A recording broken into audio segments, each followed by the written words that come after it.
because the target on UConn's back right now is humongous. And so, listen, Purdue got beat by an unranked Ohio State the other day. Everybody is looking to upset number 1 or 2 or 5. They want to take you down a notch. So when you're the national champ, you're number 1. I think it was amazing they lasted for 2 months. But it was extraordinary, the run they were on. It might not be over as far as that number 1 goes. We are back, Rob. Not only you're back from Florida doing the show, but we are back in the Bone and Joint Institute at Hartford Healthcare. We didn't think we'd be allowed back as this guy, Dr. Wu, was all crazy about the germs in the last 3 years. We brought you on first and foremost because we need to know the rules of this place. I see you're not masked up right now. You were because you're walking through more sensitive areas than obviously we are. And you probably have patience and stuff. But are we cool to be here? Like, we all right? Should we spray ourselves down? You should always spray yourself down. Axe body spray, whatever you want. No, we're in a good place. Numbers are coming down. I mean, and we're in an open form like this. We're not seeing patients. We're not closed in. It's totally okay at this point. But there's a lot of respiratory viruses that are still circulating now. Flu is like gangbusters this year. It's becoming like the old flu. That's what we've noticed. And so take precautions. If you're sick, try not to get other people sick. If you're around other people that you think may be sick, throw on a mask. Dr. Ulysses Wu, it's so nice to see you in person. Yeah, for real. You were so amazing during COVID and all of that. Yes, always coming on, always being informative, and always being positive about it too. We're positive people. We wanted to try to keep the message positive out there and things like that.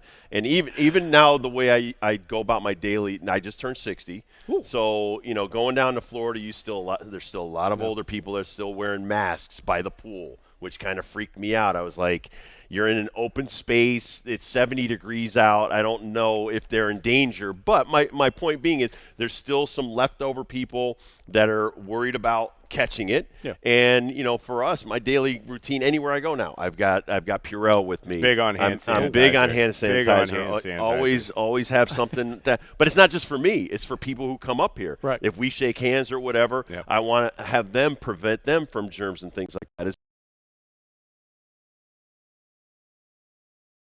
Knew a guy off the floor, and I still eat beef carpaccio and sushi and I don't believe steak this. tarts. That's hard to believe, sir. They've done studies on the 5-second rule. It actually it doesn't exist. It depends. If it's wet, you probably shouldn't eat it. If it's dry, go ahead and go at it. Okay. But I mean, we live with germs. Right now, we have 100 trillion organisms in and on your body. Like, you can't get rid of them. So we live in happy harmony. So I've always been one that said, as I spew spittle here. That's fine. I've always been the one, if you've grown up eating dirt, your immune system is going to be robust. They've actually shown studies. People who've grown up with dogs that maybe have less autoimmune diseases or less incidence of asthma because you're being exposed to these things. So I'm totally okay with it. And we've learned so much, obviously from you and Dr. Keith and everybody who schooled us on all the things we didn't know about before 2020. And then now, getting into the world of other infections and other ways that things can be contaminated because of the open air. We've seen so much in the world of the NFL and football of staph infections and people getting injured. Dibs has been big on the Alex Smith injury of how that could have gone one way or another because of infection, not necessarily because of the bones and everything. Well, even Deion Sanders, too. Oh, a good point. From the blood clots and then the infections and everything else. I mean, he's had to lose half his foot. But it feels like we've learned so much in the last 3 years on top of everything we know about COVID. Yeah, that's actually a great point. COVID has brought shined a flashlight on a lot of other diseases. Staph infections, I've been following them. I remember when the whole offensive line for the Rams, St. Louis Rams, that's how far I'm going back, developed staph infections. And as you know, AstroTurf is not friendly. It's not friendly to your skin, and that's kind of how these things happen. All of a sudden, you're sharing towels, like in the locker room, and then it can spread. I was just reading about Steve McMichael, the beast from Chicago Bears. Unfortunately, his ALS, and he has a staph infection in his genitourinary system, which is actually very uncommon. That sounds horrible. It is. It's horrible. Well, I don't know his condition. He's been fighting a life or death fight for the last couple of years. And it can show up anywhere. Right. Staph infections is one of those things. We live with it. You have it on your skin. You have it on your skin. And I kind of compare them to teenagers when sometimes they become unruly and they'll throw a house party in your body, and that's when you don't want it. And so, but staph is actually pretty good. You're being too positive with that analogy. That you don't want the house party in your body. You don't want the house party in your body. Maybe the takeaway point for all of these diseases. All right, Ulysses, let me ask you this. You know all of this. Yeah. Does it ever freak you out knowing how many organisms are on our skin and things like that? How do you go about your day? Because thankfully we're dumb. Ignorant. We're ignorant. We're stupid. I mean, sometimes occasionally I'll look at pictures in science magazines or books or whatever and be like, oh my God, that thing's crawling on my skin right now. Does it ever freak you out what you know? There are only certain things that freak me out. But so I'm going to be dating myself. I grew up on The Simpsons. And so Mr. Burns, you remember Mr. Burns? Of course. There was one episode where he went to the doctor and for a checkup. And they said, oh, you're perfectly fine, Mr. Burns. He's like, oh, I'm healthy. And they said, no, it's the exact opposite. You have so many diseases in your body competing with each other that they're all killing each other at this point. And so that's kind of the way I kind of look at all of these organisms. Now, there are some that freak me out. Like there's a show, I think it's called The Monsters Inside Me. So we talk about parasites, tapeworms, all these lovely things. Ebola obviously is very scary, but we live with microorganisms. When the humans are gone from this earth, there's still going to be microorganisms and cockroaches and Twinkies. That's what's going to be left at this point. You guys are the leaders in this stuff. Like Dib said, when the whole world was coming apart, that you guys were the calming voices of logic and really telling the residents of Connecticut and beyond of the things that were true and that were going on, and the stats that you were bringing up to us too weren't mind-blowing. It was just the reality that we were all dealing with. But it just can't say enough of what you guys do. And as far as your calming voice, do you ever think about that? Because I don't think you know that. I always talk about David Cutcliffe as a coach being never too down, never too excited. And I feel like you have a perfect balance of that, especially when you're delivering that kind of information. I appreciate it. First of all, I want to thank both of you because what you have provided to us, it really is an escape. And we saw that post 9/11, right? Sports is that escape. I appreciate that, but rivers, still waters, right? Run deep, and there's a lot of, I don't want to say internal conflict, but internal worry. But the goal, and doing media is not something that's natural to me. The goal is not to take whatever I'm feeling inside and project it to the outside. I don't want to even go out there and say, everybody worry about staph infections at this point, right? Because they've existed. I could tell you all the diseases that could be coming down the pike, but what would be the purpose of that? And so with masking and with COVID, all I've said is find that middle ground of common sense, right? Don't go too crazy and lock yourself in the house, but also don't ignore the fact that it doesn't, don't sit there and say it doesn't exist. Let's find that common ground.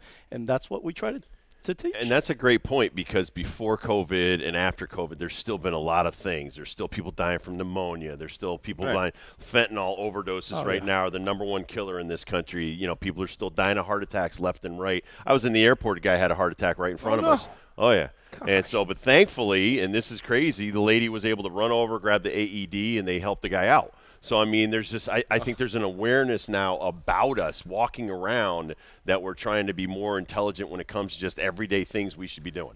That's actually a great point. And what it takes is one sentinel event for it to happen. Look at, Damar Hamlin, right? The commotio cordis. Yep. That has been going on. Actually, and, I have to bring up the lacrosse. The lacrosse, they changed all of their gear.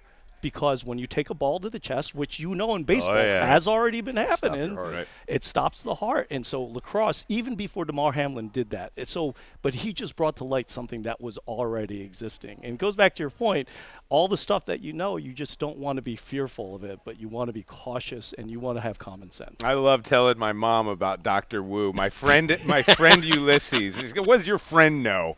Well, look him up. Go ahead and Google him. He's very smart. But you were on it like we knew you and Keith Grant long before COVID even started. And Keith said, man, Dr. Wu doesn't even shake your hand. He's been against shaking hands for the longest time. You have got us all fist bumping across the planet now, man. You were on it long before all of us.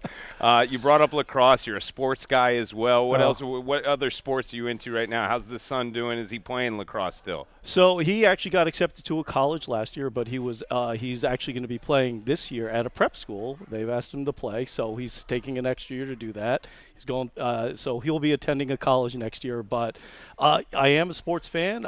He's my younger son, so we will have an empty nest. So I will be listening to a lot of you. And I'm an Oakland A's fan, so I'm screwed for that forever.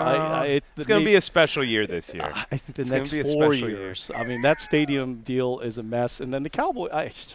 What a tortured dude over here. You are so much like me. I grew up an Oakland A's fan. I know. You guys are Cowboys one fan. and the same. I apologize for beating you in the World Series 35 years ago. Your fault. One day, my daughter's playing lacrosse now, and why can't girls check?